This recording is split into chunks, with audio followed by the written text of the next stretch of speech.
a stunning summer Sunday in Southern California. The first elimination round of the 2026 World Longboard Tour had the athletes leaving everything out in the water. On day 2 of the Lexus US Open of Surfing presented by Pacifico, it is time for the 8:05 post show where we recap every single memorable moment. And there were so many to choose from today because the elimination round always brings out the very best of the athletes. It is time to show up and show out and put it all on the line to make it through to that critical round. So welcome into the studio. I'm AJ McCord, Sam Bleakley, Carla Zamora. It was so fun today. I would like Carla to know, how would you recap the first elim round of the 2026 World Longboard Tour? Yeah, it was a struggle, I think, in some parts. You know, the waves were a bit unpredictable at points, but like you said, this is the moment where they really got to shine. They got to come to the table, and that's exactly what they did. Sam, who was the most impressive to you in terms of navigating all of those changing conditions? I thought that it was really cool to see Lia Diaz from Costa Rica just shine. But Team Philippines, we could just see some energy behind us then. I mean, they were just spectacular. And Jomarie just really rising to the occasion on those pier bowl lefts. And you set me up perfectly, because why don't we go where the energy is? And that is down at the glass. Rosie Hodge standing by with the last man to punch his ticket into the next round. Such a fun day to finish up the day, watching Jomarie surf that heat in the elimination round. Joe, you're already bettering last year's result. How good does it feel to make it through that really nerve-wracking round and be into that round of 16? Yeah, I'm super happy to be in the round of 16 and super stoked with the Filipino fans and supporters, and yeah. Well, we know that we've got a lot of support on the beach for you, but I'm sure back home a lot of people are tuning in. Do you want to say hello to anyone and also just give a little recap of your heat? Oh yeah, shout out to my family, friends in back home in Philippines, in La Union, and to all my sponsor. Thank you so much, everyone. And in my heat, I need to get best 2 waves, and so I got a good 2 waves. When I got 2 waves, I need to go with Antonio. I need to like we do like cat and mouse, like. So I don't want to give him a good waves. So I'm so happy to be in the round of 16. Yeah. Job well done. We'll send it back to the 8:05 post show. Thanks, Rosie. Carla, I heard you chuckling throughout that post-heat interview. What impressed you the most about his strategy? I mean, he really just stayed focused. We had actually a moment right when I went up the stairs. He was getting ready for his heat. I took a moment to have a little prayer with him and just kind of center him. And I mean, hopefully that helped. It seemed like it kind of put together. And I think the most thing that I was impressed about is he's a kind of a shy guy in his natural language. And so to put him on camera like that, force him to use that much English. Yeah. There's a little bit of a phrase, they get a nosebleed when there's too much English. So I'm so sure he's going to go in there and be, oh, my nosebleed there. So, but really proud of Jomarie. It's just really special to see a brother, so to speak, come up behind JR. It's so cool to see this Filipino contingent grow and grow, and it's incredible to see across the World Surf League just the inspiration that one surfer can have on an entire country. We've seen it with JR here at Huntington Beach the last few years. Now Jomarie, and they were running with the Indo crew earlier today too, so it's just really cool. You're going to hear them in the background of almost every single shot because they just love it here. Well, that was far from the only action we had here in the elimination round. There's the Filipino crew, but the other crew that rolls pretty deep is the one from the Hawaiian Islands. Jack Van Wagoner, the first-time U.S. Open participant, taking on the 2023 World Longboard champ. Sam, what impressed you about Jack? Just resilience, tenacity, belief, and also coolness. I spoke to his dad, you know, before he paddled out, and I said, how's he feeling? And he just said, like reggae music. He was just feeling the vibe. He's studying to be an architect right now. You know, this is his kind of other opportunity to shine, but he didn't get dazzled by the stage of coming up against the world champion. You know, this is his home patch, and, you know, Kai's just incredible, but V-Dub could win this event. Yeah, which is so cool to see somebody, a new name coming on board, right? Well, the next elimination round, we want to talk about 2 names that we just know incredibly incredibly well. The boards today also, let's talk to Sam before we go to the next one.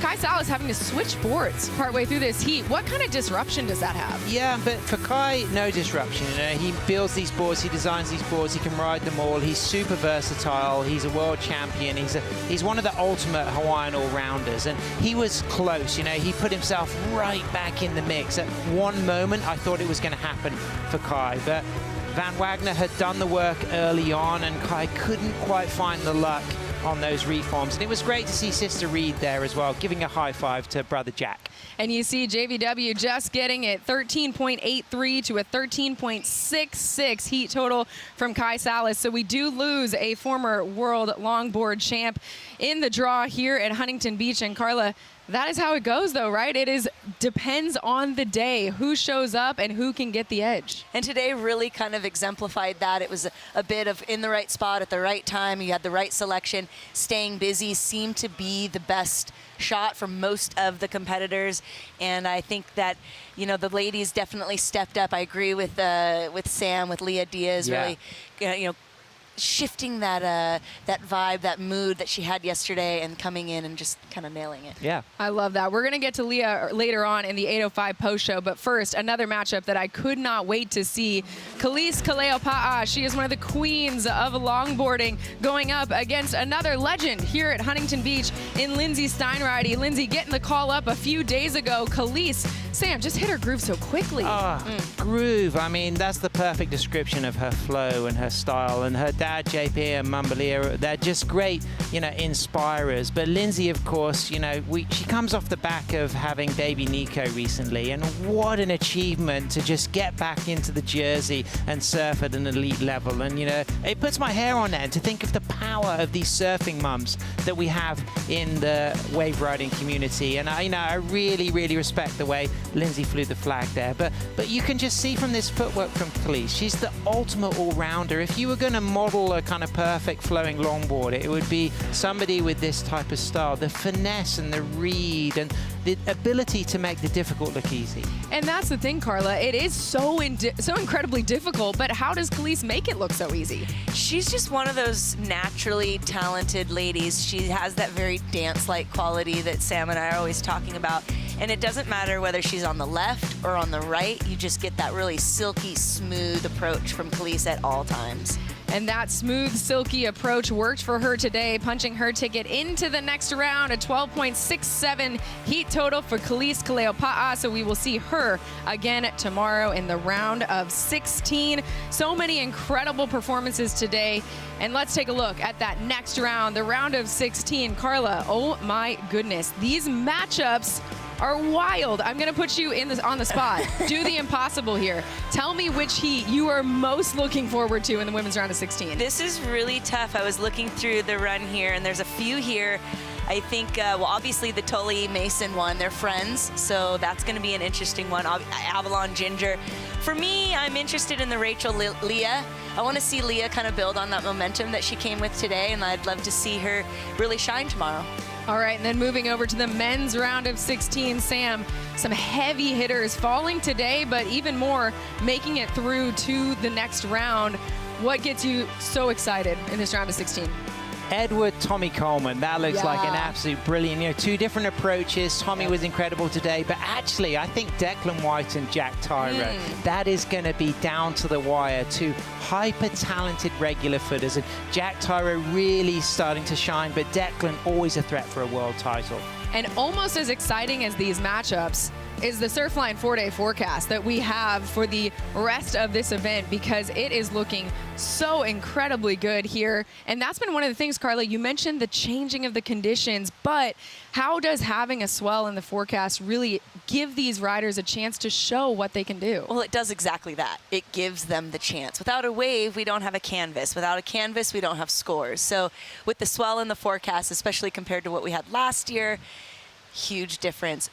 major improvement, and I know everybody has been pretty excited. So much so that we were actually glad that the swell decreased a bit in the forecast because it was looking pretty massive in the beginning there. The irony there, right? Yeah. It's feast or famine, but right now it feels like we have hit this sweet spot. So let's take a look at the Surfline forecast for the next few days. Sam, I'm going to ask you to break down what about the movements here, the swell, the size is really going to give us the best chance to showcase some of the great longboarding we have on tour. Yeah, I mean, it's the continuation of this early season of the Super El Nino year, and you know, we've got that south swell just welling up, and it's going to really be spectacular on the Thursday, but we're still going to have very good solid surf through Monday and Tuesday. We're most likely crowning our longboard champions on Tuesday and kicking off our Challenger Series shortboard surfing on Wednesday, but that Thursday, that's going to be absolutely spectacular.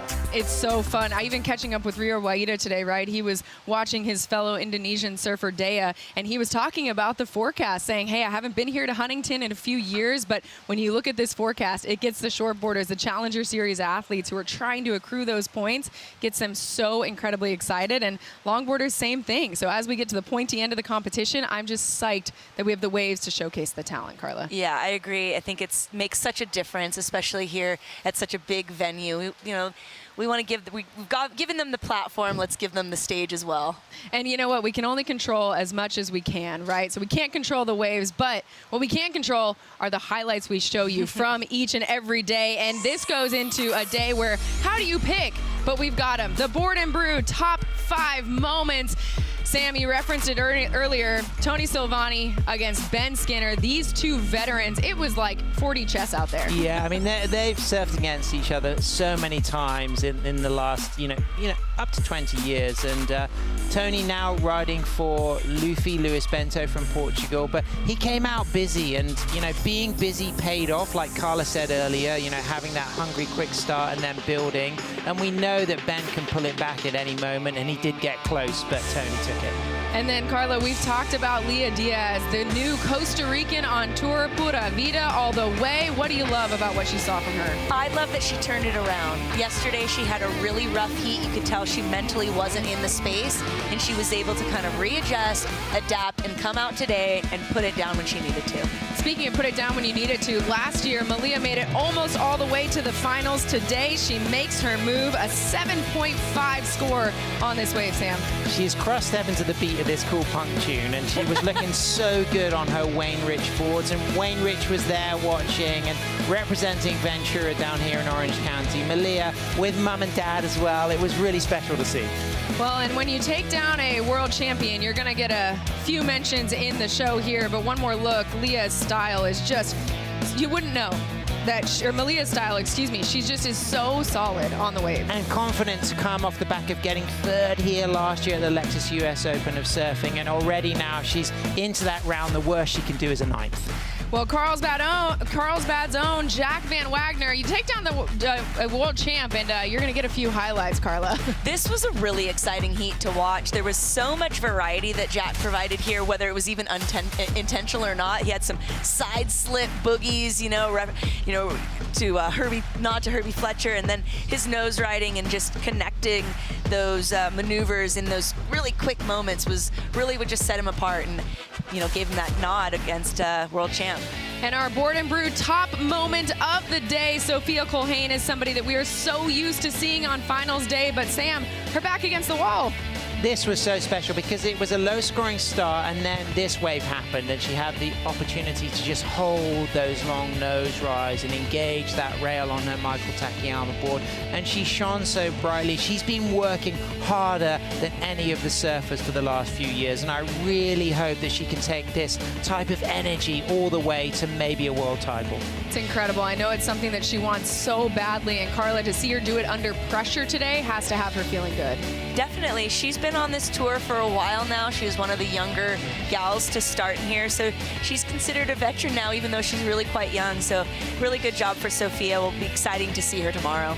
Cannot wait for all the action to continue. We're on to the round of 16 for both the men and women in the first stop of the 2026 World Longboard Tour. Sam, what are you most excited about as we get further and further into this competition to see these surfers do? I'm excited about the mix of styles. The fact we got the likes of cool dude Tommy Coleman with the hair slick and the drop knee and the snap and the vibe and the soul arch. And then we got some of those kind of favorites that we've seen so much of over the decades, like Taylor Jensen. I love that kind of contrast in ages. And Carla, it's such a good sign for longboarding, right, as a whole, because it really was exactly like Sam said. We have a mixed bag of styles, of ages, of experience. What about that aspect of this World Longboard Tour in 2026 makes you feel like we have so much still to enjoy? Well, you know, we've got the new faces and the new representation of some new countries and some areas. And for me personally, I just want to see that global gamut being able to represent, and to be able to represent here in the States at the US Open, the Lexus US Open at surfing. It's just an incredible experience for them to have.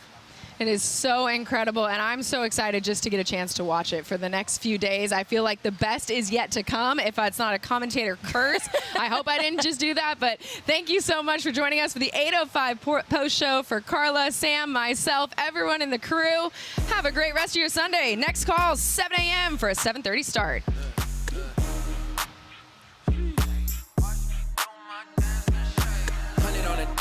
Guys, no breaks. Watch me do my dance and shake.